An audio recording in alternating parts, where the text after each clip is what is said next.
तो हमने कहा भाई देखो हम त्यागी है, अगर तुम्हारा कहना ठीक भी है तो हमने क्या छोड़ा है? संसार, और संसार तो सबको छोड़ना पड़ेगा एक दिन। अगर तुम ऐसे त्यागी नहीं बनते तो जबरदस्ती जबरात त्यागी बनाएगा। अरे त्यागी तो सबको बनना पड़ेगा। कौन ऐसा विश्व में पैदा हुआ है जो कहे कि मैं त्याग नहीं कर सकता संसार का? लेकिन आपका कमाल है कि आपने भगवान को भी त्याग रखा है। तो वो कौन सी पावर है आपके पास जिसके बल पर आपने भगवान को त्याग दिया? मैंने तो भगवान के अवलंब के लिए संसार का त्याग किया। जिसका त्याग होना ही है वैसे भी होगा। अंतहु तो ही तजेंगे पामर, न तजे अबहीं ते, मन पछतई है अवसर बीते। तो महात्माओं के वाक्य है। अरे छोड़ना ही है, वो तो सीधे नहीं छोड़ोगे तो टेढ़े को छोड़ना पड़ेगा एक दिन।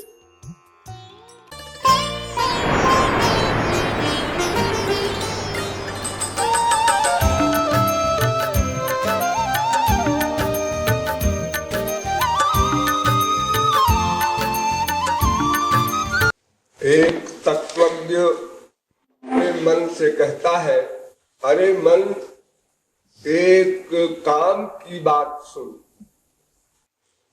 काम की बात का अभिप्राय क्या है? मतलब की बात, स्वार्थ की बात। तो विश्व का प्रत्येक जीव जो भी वर्क करता है स्वार्थ को लक्ष्य में रखकर ही करता है, ही ये सिद्धांत है। जब तक जीव का स्वार्थ सिद्ध न हो जाएगा, अर्थात अनंत अपरिमेय अपौरुषेय दिव्यानंद न मिल जाएगा, तब तक कोई भी जीव कोई भी वर्क करेगा, वो वर्क मेंटल हो फिजिकल हो कोई वर्क हो, वो केवल स्वार्थ के लिए ही करेगा। ये अकाट्य नियम, इस नियम को भूलिएगा नहीं। आप लोग तो डेली भूल जाते हैं और ऐसा समझ बैठते हैं कि अमुक व्यक्ति हमारे लिए ये अमुक काम कर रहा है, किसी के लिए कोई कुछ नहीं कर सकता। यह सिद्धांत बहुत ही इंपॉर्टेंट है और सदा साथ रखने का है। माँ हो, बाप हो, बेटा हो, स्त्री हो, पति हो, कोई हो विश्व का, तो सभी जीव स्वार्थ के लिए ही वर्क करते हैं। जब ये नियम है तो फिर काम की बात सुनने को आप तो कहते हैं सभी काम की बात सुन रहे कर रहे हैं।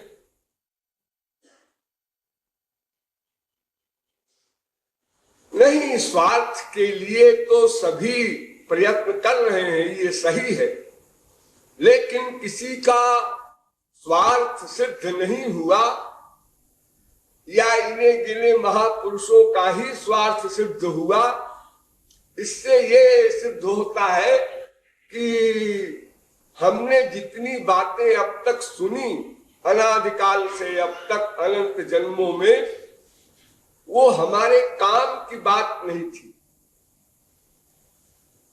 अर्थात हमारी स्वार्थ सिद्धि वाली बात नहीं थी। आत्मा का जो एम है परमात्मानंद प्राप्त करना, इस सिद्धांत की बात हमने नहीं सुनी अब तक। संसार को प्राप्त करके परमानंद मिलेगा, इस सिद्धांत की बात सुनी।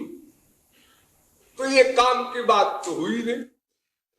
कोई व्यक्ति चूने के पानी को मथे कि इससे मक्खन निकलेगा, तो भला मक्खन कैसे निकलेगा जब उस चूने के पानी में मक्खन है ही नहीं, वो तो दूध में होता है। ऐसे ही हम संसार से परमानंद चाहते हैं और संसार में आनंद है ही नहीं। इसलिए हमने संसार की प्राप्ति का जो जो साधन सुना या किया सब गलत हो गया, उससे हमारा स्वार्थ सिद्ध नहीं हुआ। इससे यह निर्णय निकला कि हमने अनादिकाल से अब तक काम की बात नहीं सुनी।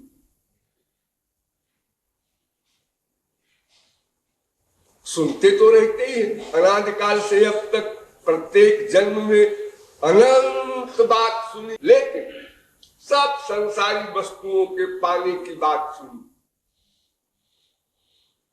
क्यों जी, हम ये कैसे मान ले कि अनादिकाल से अब तक हमने संसारी वस्तुओं की प्राप्ति की ही बात सुनी? अनंत जन्म बीत गए, अनंत बार हम मानव भी बन चुके, मानव देह प्राप्त कर चुके, तो अनंत बार संत भी मिले होंगे, अनंत बार भगवान के अवतार भी हुए होंगे, और अनंत बार हमने संतों की वाणी सुनी होगी, भगवान के प्रवचन भी सुने होंगे, वेदों शास्त्रों पुराणों के सिद्धांत भी सुने होंगे। जैसे आज सुन रहे हैं ऐसे ही अनंत बार पहले भी सुन चुके होंगे। आप ये कैसे कहते हैं कि संसार के विषय की ही बात हमने अब तक सुनी? हाँ सही, सुना, अनंत बार सुना, सुनाया भी है, वेदों के सिद्धांत को सुनाया भी है, महापुरुषों से सुना समझा फिर लोगों को सुनाया, यहां तक हो चुका है। फिर आप नई बात क्या कहने जा रहे हैं? एक काम की बात, ये तो अनंत बार सुन चुके हैं। हाँ, लेकिन क्या हुआ है? सुनकर अनसुना कर दिया। ध्यान दीजिए इस पॉइंट पर। अनंत बार सुना और उस समय मानव समझ में भी आया, लेकिन अनसुना कर दिया। दो प्रकार का सुनना होता है, एक सुनकर तदनुसार प्रैक्टिकल वर्क करे, और एक सुनकर उसकी उपेक्षा कर दे, यानी प्रैक्टिकल लाइफ में उसको न ढाले, क्रियात्मक स्वरूप न दे।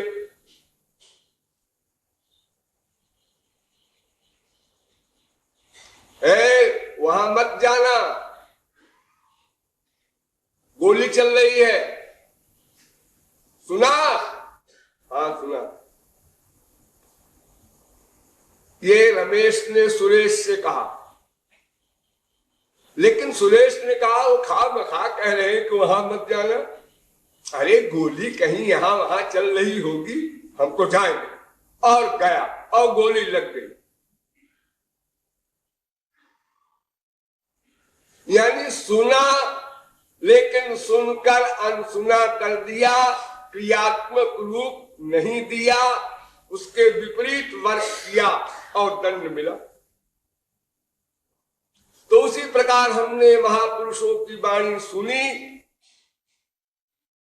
फिर अपनी मीटिंग में, अपने भाइयों की मीटिंग में चर्चा की।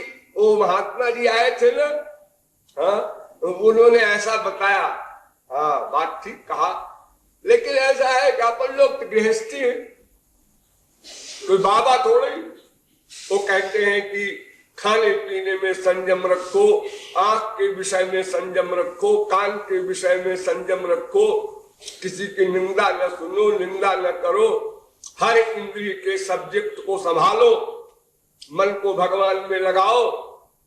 ये तो साहब ऐसा है कि बात तो ठीक है, बात तो ठीक है, लेकिन भाई ऐसा है कि बुढ़ापे में कर लेंगे, अभी जल्दी क्या है। और फिर साहब देखो जो भाग्य में होगा तो अपने आप हो जाए। तीसरा कहता है साहब समय आएगा तो करा लेगा। चौथा कहता है कि भगवान की दया होगी तो अपने आप हो जाएगा। इस प्रकार मीटिंग करके हम लोगों ने वो सुना अनसुना कर दिया और प्रैक्टिकल हमारा जीवन संसार संबंधी रहा। इसलिए यहां लेखक सबसे पहले कहता है सुनो मन, सुनो कान नहीं। अरे कान ने तो अनंत बार सुना, कान का सुना काम नहीं देगा। अगर मन सुन ले तो काम बन जाए। इसलिए हेडिंग है सुनो मन, आए मन तू सुन, अर्थात मान एक काम की बात बता रहे। एक बात यहीं पर और समझ लीजिए, ये जो सुनना है, इस सुनने के विषय में हमारे यहाँ वेद वेदांत कहते हैं आवृत्ति रसकृदुपदेशा। ये जो हम लोगों को भ्रम होता है कि ये तो मैं सुना है, ये तो मैं जानता हूं, ये बहुत बड़ी भूल है। देखिए वेद में, गीता में, रामायण में अगर कोई व्यक्ति न्यूट्रल होकर के इन ग्रंथों को पढ़े तो ये पाएगा कि इतना बड़ा ग्रंथ बनाने की आवश्यकता ही नहीं थी। ये सब विचित्र लोग हैं जो इतना बड़ा पोथा बना दिए। 1,00,000 श्लोक का एक ग्रंथ महाभारत आज भी है। 1,00,000 के श्लोक के मैटर को 100 श्लोक में कोई भी विद्वान रख सकता है। निरर्थक 1,00,000 श्लोक लिखे। क्या निरर्थक है उसमें? निरर्थक ये कि एक ही बात को 25 बार लिखा, 50 बार लिखा, 100 बार लिखा। हर ग्रंथ में, भागवत हो, रामायण हो, गीता हो, वेद हो, एक पॉइंट को, जैसे आत्मा नित्य है, इस एक बात को हजारों वेद मंत्र में, सैकड़ों गीता के श्लोक में, सैकड़ों चौपाइयों में बार बार बार बार। अब कोई पूछे कि इन लोगों का दिमाग खराब है क्या? ये तो दोष है, बार बार बार बार किसी बात को दोहराना। इसका मतलब उनकी मेमोरी बड़ी खराब थी, जो एक बात को लिखा और फिर भूल गए होंगे तो दोबारा फिर लिख दिया, फिर भूल गए तो तेबारा फिर लिख दिया। ऐसा क्यों?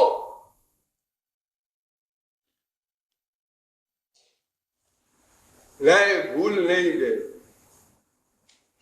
इसलिए बार बार लिखा कि इसके मस्तिष्क में यह बात बैठ जाए। तो इसके लिए एक ब्रह्मसूत्र बना दिया गया कि आवृत्ति रसकृदुपदेशात्। देखो, उपदेश बार बार सुनो, बार बार सुनो। उसमें 2 बातें। बार बार सुनने से एक तो पक्का होगा, क्योंकि श्रोतव्य मंतव्य, वेद कहता है सुनने के बाद उसका मनन करो, यानी मन से चिंतन का रिवीजन करो। तो वो तो हम लोग करते नहीं, टाइम नहीं, केयर नहीं। तो अगर बार बार सुनेंगे तो उतनी देर तो चिंतन होगा। एक तो ये प्रत्यक्ष लाभ है बार बार सुनने का। दूसरा एक और इंपॉर्टेंट पॉइंट, हम लोग जिस समय सुनते हैं कोई शास्त्र वेद का उपदेश, देखिए मेरे एक एक शब्द पर ध्यान दीजिएगा। सावधान होकर। आप लोग समझते तो हैं कि हम समझ रहे हैं, लेकिन हम नहीं समझते हैं कि आप समझ रहे हैं। यही हम में आप में झगड़ा है। अब हमारा कंफ्यूजन होगा, वो बात अलग है।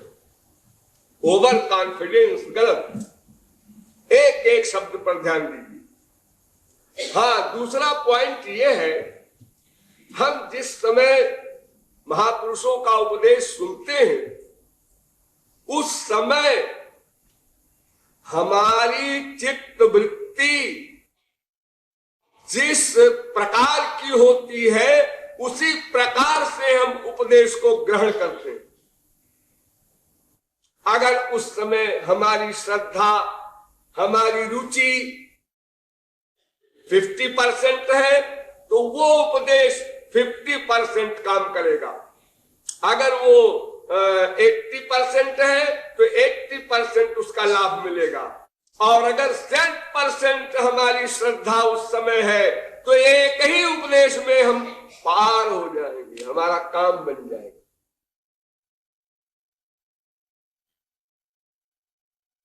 इतिहास में आप लोग पढ़ते हैं, इतना बड़ा पापी था वाल्मीकि। हाँ, उसके गुरु ने कहा राम कहो, राम राम राम। ध्यानवान तो तुम क्या करोगे, खाली मुंह से बोलो राम राम राम।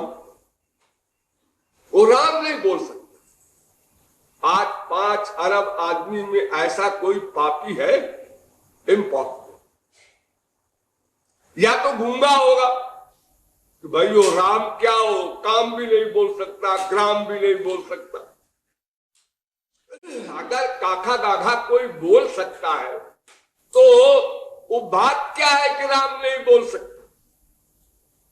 और अगर कहो कि रा और मां बोलने में उसके गले में कोई दोष होगा, तो ये बात भी नहीं, क्योंकि मरा को बोल रहा। रा और मां इन 2 अक्षरों का उच्चारण तो कर रहा है, लेकिन उल्टा कर सकता है, सीधा नहीं कर सकता। ये पाप है। इसका कारण गले का दोष नहीं, बुद्धि का दोष नहीं, वो नॉर्मल आदमी है। लेकिन ध्यान दीजिए, जब गुरु ने उपदेश दिया कि तुम हमारी आज्ञा मानोगे। हाँ गुरुजी, मैंने देख लिया संसार क्या है। मैंने अपनी श्रीमती से पूछा कि मैंने इतनी हत्याएं की हैं तुम्हारे पेट पालने के लिए, तुम लोग पाप में शरीक होगी? सबने जवाब दे दिया कि हम पाप में शरीक नहीं होंगे। तुमने विवाह के समय ये प्रतिज्ञा नहीं थी कि हम मर्डर करके तुम्हारा पेट भरेंगे। सब स्वार्थी है। ये जो वैराग्य उसको हुआ, और उस वैराग्य से जो श्रद्धा उत्पन्न हुई, वो टॉप की हुई। उसकी लिमिट बड़ी पावरफुल थी। इसलिए जब गुरु ने उपदेश दिया, अच्छा तुम मरा मरा कहते रहो जब तक मैं लौट के ना आऊं, ठीक है? हाँ गुरु जी। ये मरा मरा क्यों कहूं, ये नहीं पूछा। आप लौट के कब आएंगे, ये नहीं पूछा। न मन में सोचा। इतनी बड़ी श्रद्धा, ये असली सुनना है, इसको सुनना कहते हैं।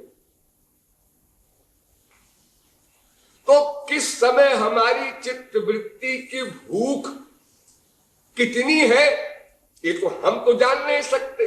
अगर हम बार बार सुनते रहेंगे, तो क्या पता किसी समय हमारी चित्त वृत्ति बहुत अच्छी क्लास की हो, और अच्छे क्लास की चित्त वृत्ति में वो उपदेश पड़े। तो जैसे कोई बीज होता है गेहूं का, चना का, अगर अच्छी मिट्टी में, उपजाऊ मिट्टी में डाल दिया जाए, उसमें सब खाद और सब चीजें ठीक ठीक पड़ जाए, तो वो 3 दिन में अंकुर पैदा हो जाता है। और अगर वही बीज ऊसर में डाल दिया जाए, तो वो बीज ही नष्ट हो जाता है, उससे अंकुर पैदा ही नहीं होता। न मलिन चेतस्य उपदेश प्ररोहो जगत। हमारे यहां शास्त्र कहते हैं कि उसमें फिर उपदेश का प्रारोह माने अंकुर नहीं पैदा हो। तो चूंकि हमारी चित्त वृत्ति परिवर्तनशील है, बार बार बदल रही है, इसलिए बार बार हम सुने तो क्या पता किस समय का सुनना कितना काम कर जाए। बहुत पुरानी बात है, मैं अपनी लाइफ की बता रहा हूं। लगभग 45 साल पुरानी बात है। मैं मथुरा में एक जज के यहां ठहरा हुआ था, गेम्पियर नगर में। जज साहब श्री कृष्ण के बड़े भक्त थे, तो उनके यहां मैं जब ज्यादा ठहर जाया करता था। उन्हीं के सगे भाई कलेक्टर थे।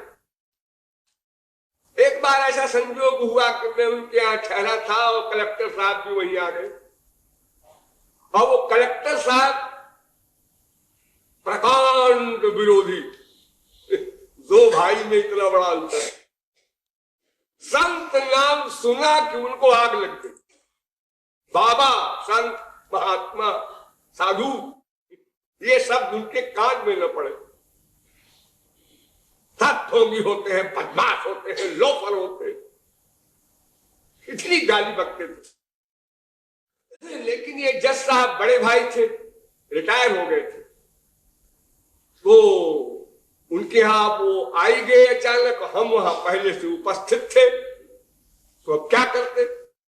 बहुते ही चटक मटक के साथ अंदर गुस्सा भरे हुए कि ये क्या भाई साहब चक्कर में पड़े हैं बाबाओं। और फिर बाबा भी क्या, उस समय हमारी उम्र ही क्या थी, और कोई बाबा की ड्रेस भी नहीं, जगत गुरु भी नहीं थे, कुछ बाल वाल भी नहीं थे, ऐसे जैसे आप लोग रहते हैं ऐसे ही कपड़े पहनते थे, ऐसे ही। तो वो कलेक्टर साहब, हम बोल रहे थे ऐसे प्राइवेट, कोई स्पीच नहीं, कुछ समझा रहे थे, 25-30 आदमी थे। वो कलेक्टर साहब बरामदे में घूम रहे थे गुस्से में, लेकिन कान में पड़ रहा था, सुनते जा रहे। वो धीरे धीरे धीरे धीरे वो गुस्सा कम होता गया और उनको ऐसी फीलिंग हुई कि बात तो बड़ी इंपॉर्टेंट करते हैं, उम्र तो कुछ नहीं है, लेकिन बात तो बड़ी योग्यता की कर रहे हैं। जरा खड़े होकर सुनने लगे। और एक चांस की बात है कि 2-2.5 घंटे हम बोलते रहे। हमारा बोलना भी उस जमाने में ऐसे था। एक बार हम शाम को 8 बजे बोलना शुरू किया तो सवेरे 4 बजे तक बोले। सब सो गए और आंख बंद करके बोलते थे उस जमाने में। कौन चला गया, कौन सो गया या सब चले गए, हमको इससे मतलब नहीं, आंख बंद करके बोलते जा रहे हैं पागल तरीके। ये तो सन 55 से जब चित्रकूट में सम्मेलन हुआ है तब से आंख खोल के बोलना शुरू किया हमने। तो उसके बाद थोड़ा कीर्तन वगैरह हुआ, फिर 12 बजे रात को सब जाने लगे, तो सबने प्रणाम किया जैसा करते हैं सत्संगी लोग। तो कलेक्टर साहब भी आए सबके बाद में प्रणाम करने। तो हम उनकी तरफ खास तौर से देख रहे थे, क्योंकि हमको बता दिया था जज साहब ने कि महाराज जी ऐसा बदतमीज है, ये बहुत गाली बकते थे। राक्षस पैदा हुआ है, हमारा भाई है, क्या कहे। तो जब वो पैर छूने लगे तो हंसी मजाक में ऐसे ही मैंने पैर छू लिए। तो कहते हैं, अरे स्वामी जी आप हमें क्यों नरक में डालते हैं, आप तो त्यागी हैं। तो हमने कहा भाई देखो हम त्यागी हैं, अगर तुम्हारा कहना ठीक भी है तो हमने क्या छोड़ा है, संसार। और संसार तो सबको छोड़ना पड़ेगा एक दिन। अगर तुम ऐसे त्यागी नहीं बनते तो जबरदस्ती जबरात त्यागी बनाएगा। अरे त्यागी तो सबको बनना पड़ेगा। कौन ऐसा विश्व में पैदा हुआ है जो कहे कि मैं त्याग नहीं कर सकता संसार का। लेकिन आपका कमाल है कि आपने भगवान को भी त्याग रखा है। तो वो कौन सी पावर है आपके पास जिसके बल पर आपने भगवान को त्याग दिया? मैंने तो भगवान के अवलंब के लिए संसार का त्याग किया। जिसका त्याग होना ही है वैसे भी होगा।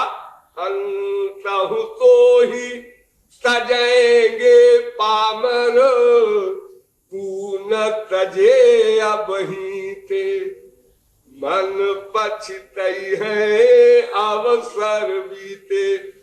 तो महात्माओं के वाक्य है। अरे छोड़ना ही है, वो तो सीधे नहीं छोड़ोगे तो टेढ़े तो छोड़ना पड़ेगा एक दिन।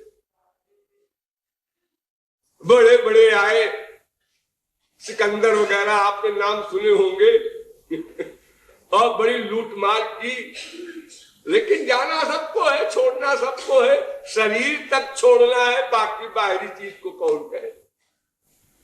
तो ये हमारा हंसी मजाक का वाक्य इतना असर कर गया कि वो मेरे ऊपर ऐसा गिर पड़ा जैसे किसी ने पटका हो किसी को, और फूट फूट के रोने लगा।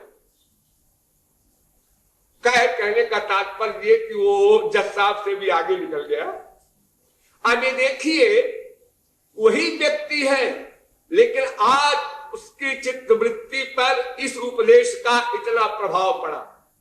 तो बार बार सुनने से ये हमारा मन किस समय कितनी मात्रा में उसकी इंपॉर्टेंस रियलाइज करे, ये मेन बात है।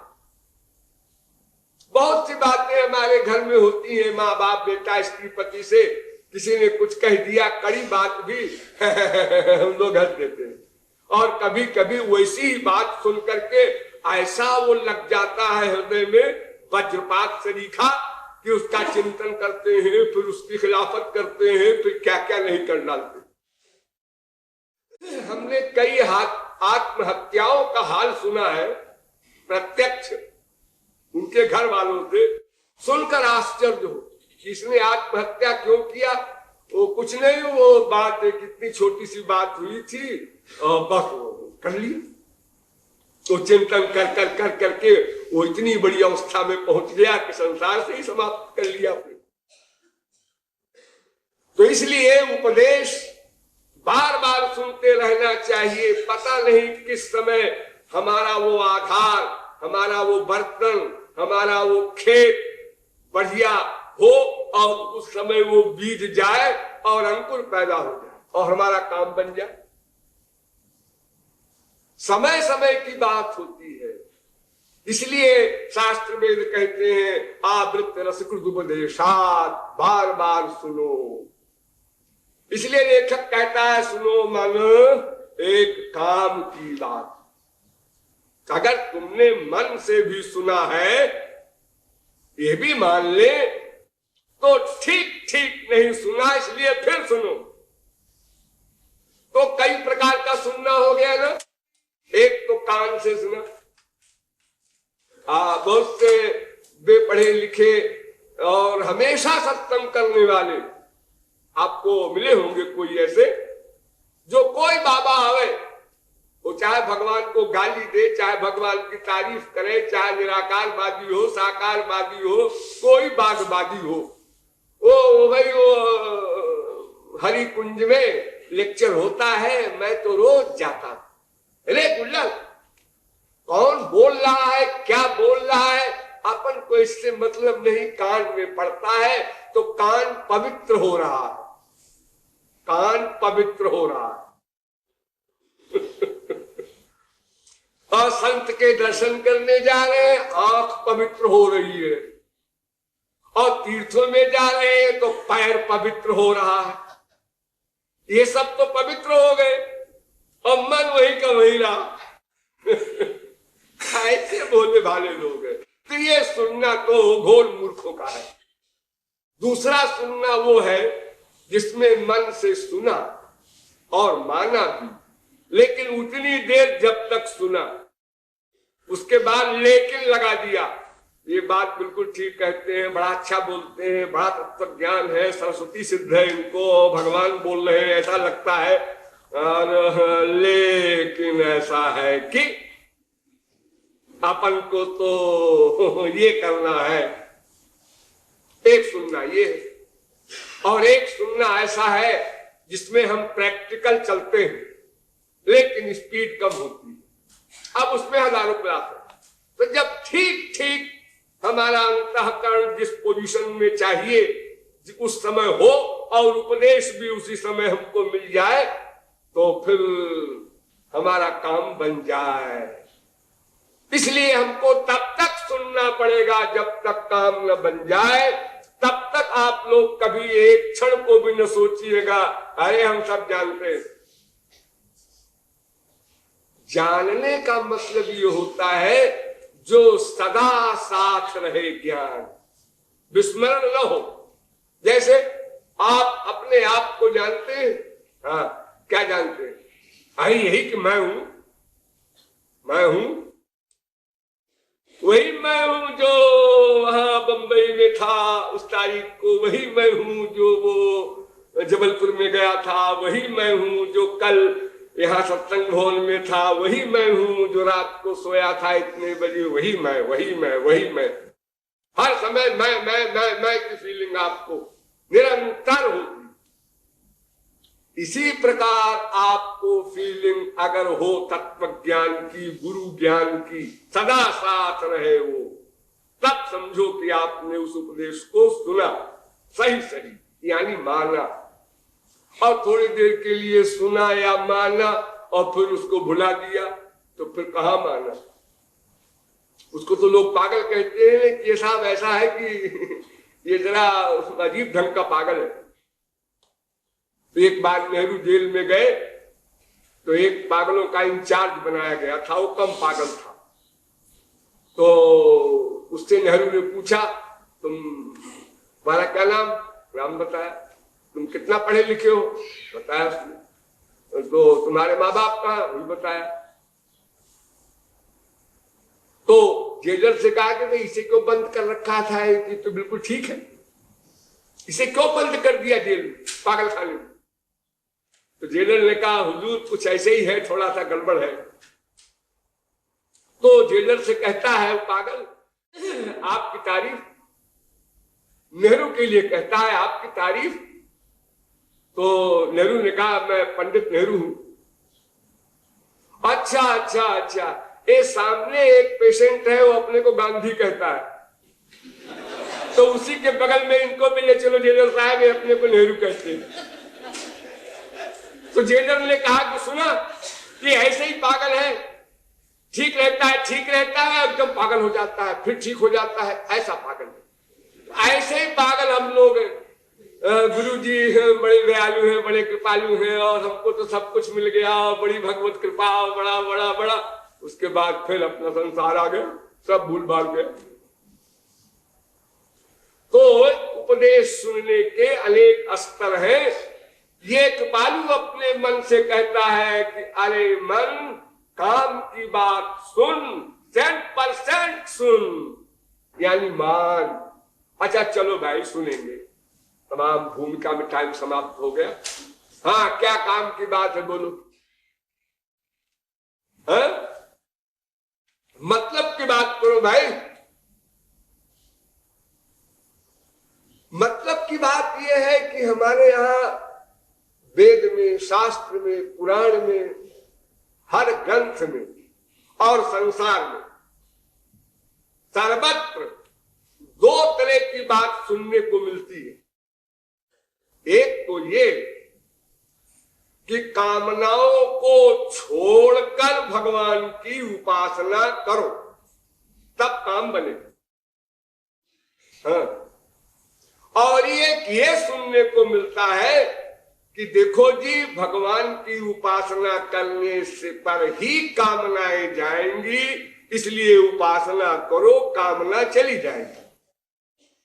तो हम कामना छोड़ के उपासना करें या उपासना करें इससे कामना चली जाएगी, दोनों में क्या सही है? और हजारों कोटेशंस हैं, मैं विस्तार में नहीं जाऊंगा। संक्षेप में आप समझ लीजिए।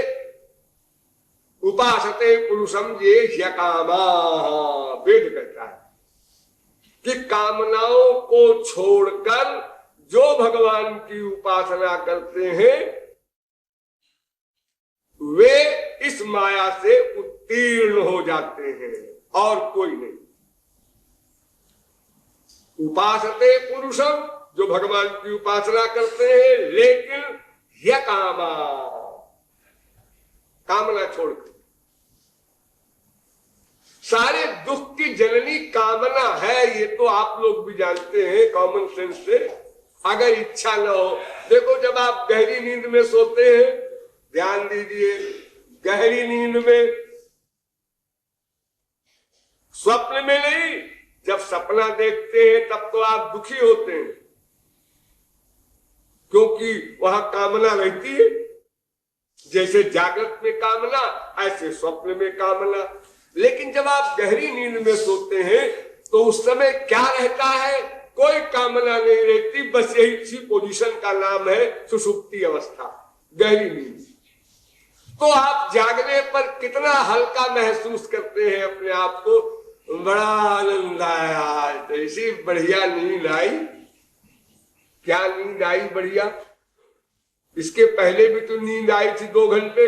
अरे हाँ, लेकिन उसमें ऐसे सपने आए, कोई मार रहा है, कोई पीट रहा है, कहीं भूख लगी है, कहीं बड़े परेशान रहे 2 घंटे। उसके बाद जो नींद आई उसमें रात बड़ा आनंद आया। कि यही आनंद आया खाली कि कामनाएं नहीं थी। सारे दुखों की जननी कामना, इच्छा, ख्वाहिश।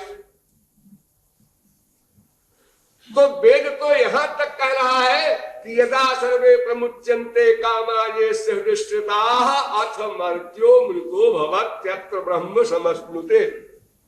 अगर कामनाएं कोई छोड़ दे तो बस वो ब्रह्म का आनंद पा लिया उसने कुछ करना धरना नहीं। उपासना उपासना उपासना कैसी? कुछ नहीं।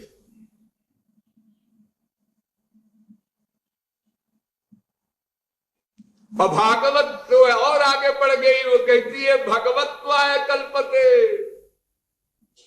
अगर कामनाओं को कोई छोड़ दे तो भगवान के समान हो जाएगा।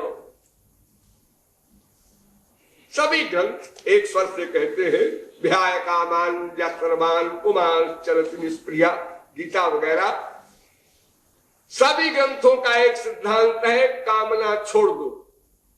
अरे भाई, तो कामना छोड़ दे तो मन तो बिना वर्ग के नहीं रह सकता। हाँ, तो फिर कामना छोड़ के करे क्या हो तो बताओ। तो उसके लिए फिर वेद मंत्र ने कहा कि उपासते पुरुषम ये कामा। मैं कामनाओं को छोड़ने का जो कह रहा हूं उसका मतलब ये है कि कामनाओं को छोड़ दो और भगवान की उपासना करो। भजिय राम सब काम बिहाई, सब कामनाएं छोड़कर और भगवान का भजन करो।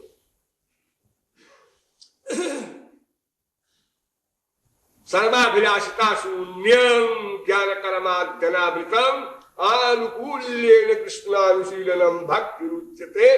भक्ति की परिभाषा ही यही बनाई गई, सब प्रकार की कामनाओं को छोड़ दो फिर भक्ति करो। अहेतुक्य रहिता गुण रहितम कामना रहितम प्रतिक्षण वर्धमानम नारद भक्ति। हर ग्रंथ हर संत एक ही बात बोल रहा है, कामनाओं को छोड़कर भगवान की उपासना करो। क्यों? अरे भाई, उपासना का मतलब क्या है? उपासना माने मन से भगवान की कामना।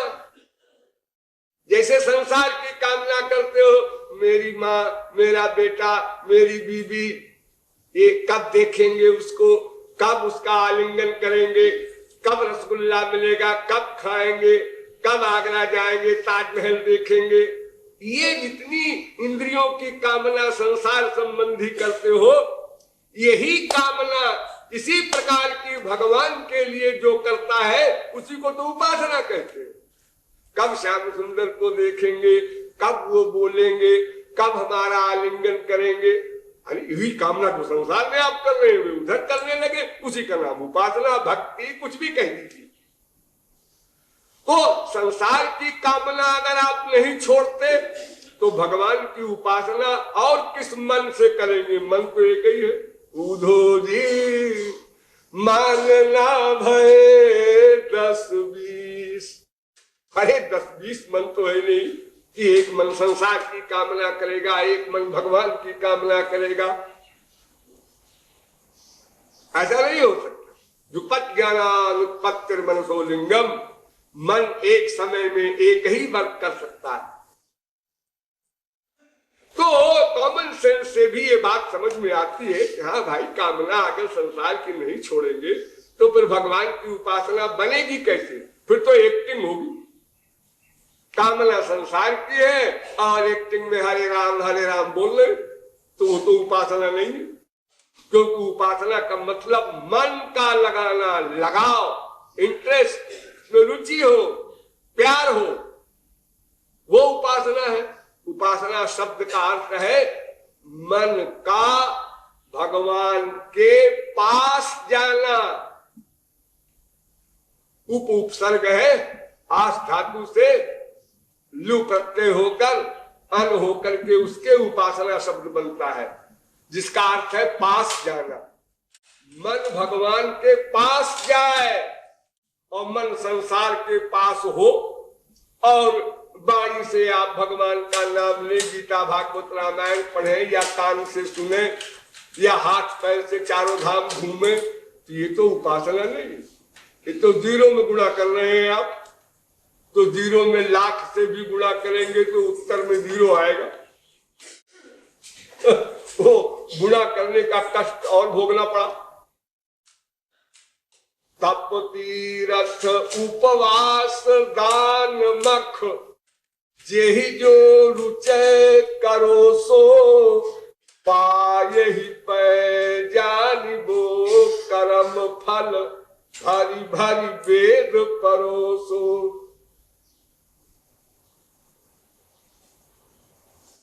जितनी भी साधनाएं अगर ठीक ठीक न हुई तो जो श्रम फरनि फरोसो, नाही न आवत आन भरोसो। बोले पत्रिका, परिश्रम का फल परिश्रम। तेषामसौ क्लेशलयेव शिष्यते, नान्यथा स्थूल तुषावघातिना। जैसे चावल का ऊपर का छिलका होता है, भूसी कहते हैं, उसको कोई दिन रात कूटे जाए, अरे क्यों मेहनत कर रहे हो, चावल निकालेंगे। अरे चावल निकल चुका, उसमें क्या चावल निकलेगा, मूर्ख, निरर्थक परिश्रम कर रहा है। तो उसी प्रकार अगर मन संसार के पास है तो फिर भगवान की उपासना कहाँ हो रही है? तो धोखे में हो। तुमको धोखा है, और बहुत बड़ा धोखा, और न करते ये तो अच्छा था। ऐसी उपासना से उपासना न करना अच्छा। क्यों? अरे नथिंग से समथिंग अच्छा होता है। अरे समथिंग नहीं है, नथिंग के भी नीचे है। क्यों? इसलिए कि तुमने मन तो लगाया नहीं और चारों धाम घूम आए। हाँ, और पंडित जी ने तुम्हारे बताया है कि चारों धाम जो कर जाता है उसको मोक्ष मिलता है। हाँ, तो तुम्हारी बुद्धि में क्या बैठ गया, तो मोक्ष पक्का है।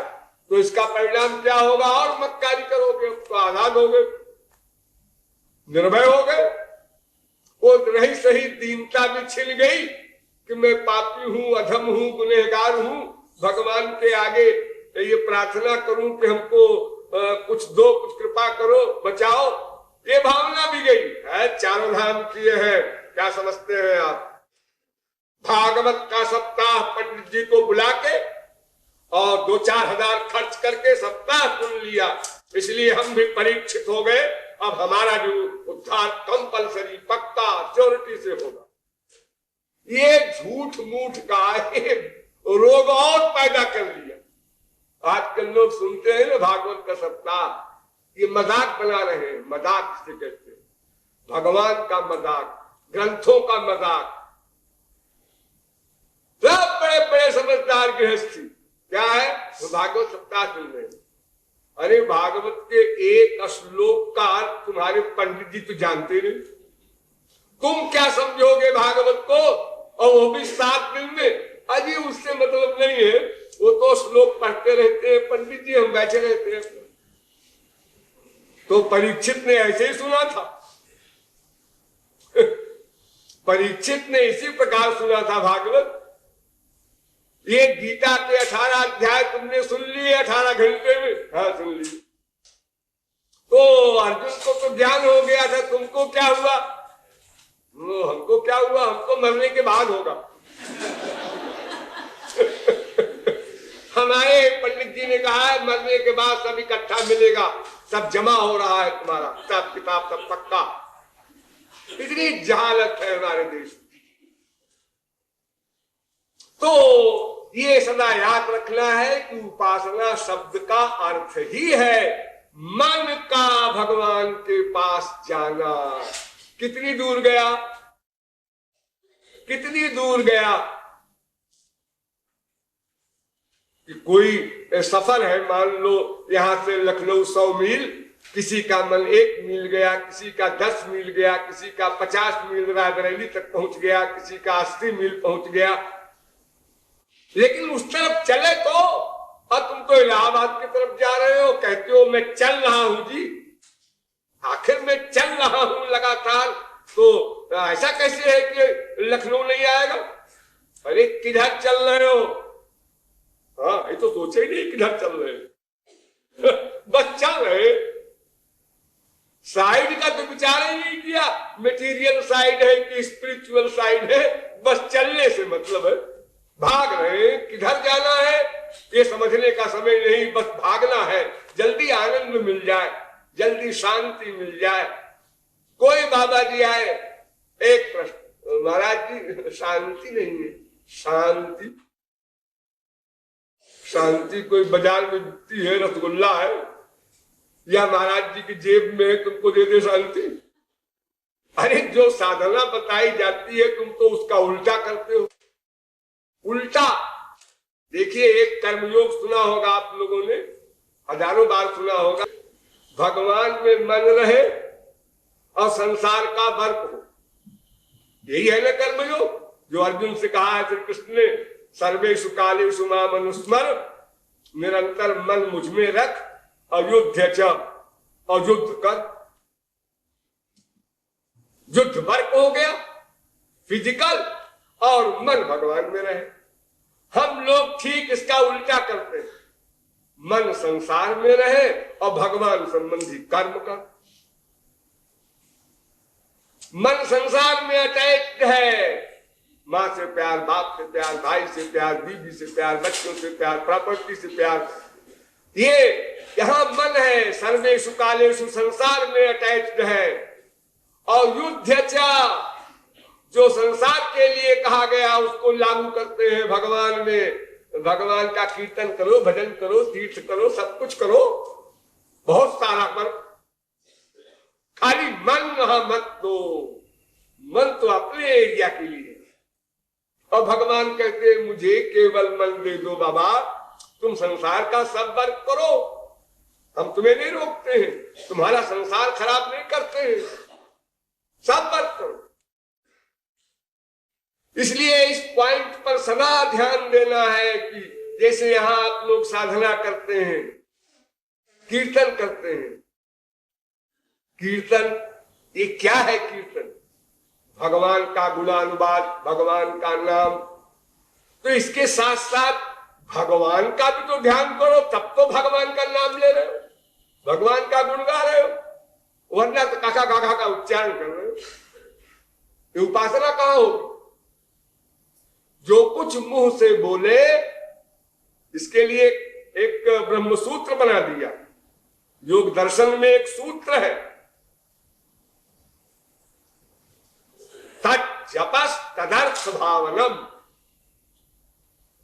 पतंजलि ने एक दर्शन शास्त्र अपना बनाया है पूरा योग दर्शन, उसमें एक सूत्र बना दिया, तज्जपस जब करना है तुमको अपने इष्ट देव का, लेकिन तदर्थ भावनम, मन को भी ले जाना है इष्ट देव में, खाली जपा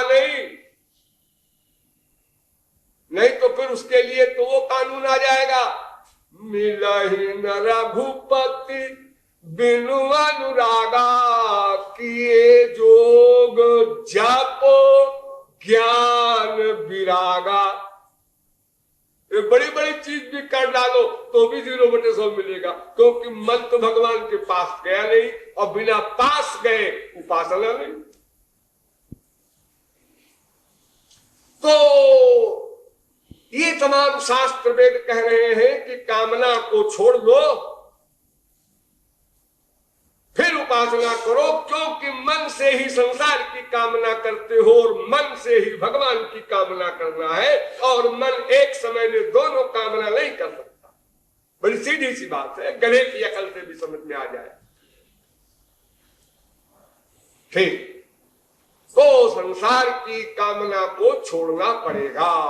क्यों छोड़ना पड़ेगा ये भी बता दिया गया, लेकिन फिर शास्त्र वेद ये क्यों कहते हैं कि राम भजन बिनु मिटहि न कामा, फल विहीन तारु का बहु जामा।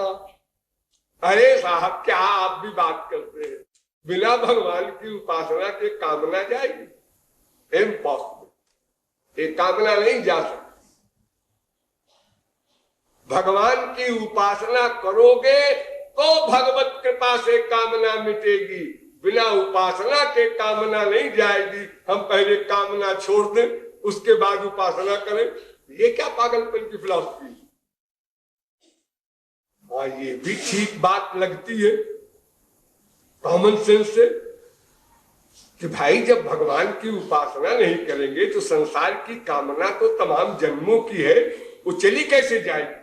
कोई ऐसी वस्तु तो है नहीं कि भाई ये तौलिया है, ये हाथ में है, इस तौलिया को फेंक दो तो ये पत्थर हाथ में ले लो, ये पत्थर रखा है, ये तौलिया है हाथ में। अब एक कहता है कि इस पत्थर को हाथ में ले लो, तौलिया अपने आप अलग हो जाएगा। एक कहता है तौलिया छोड़ दो फिर पत्थर हाथ में आएगा। ये दो विरोधी बात बड़े बड़े विद्वानों को, सरस्वती बृहस्पति को भी परेशान कर रही है शास्त्र वेदों की। ये दो विरोधाभास की बातें, और कॉमन सेंस से भी कोई नहीं समझ पाता इन बातों को, और समझना आवश्यक है, लेकिन आज नहीं फिर कभी। बोलिए वृंदावन बिहारी लाल की।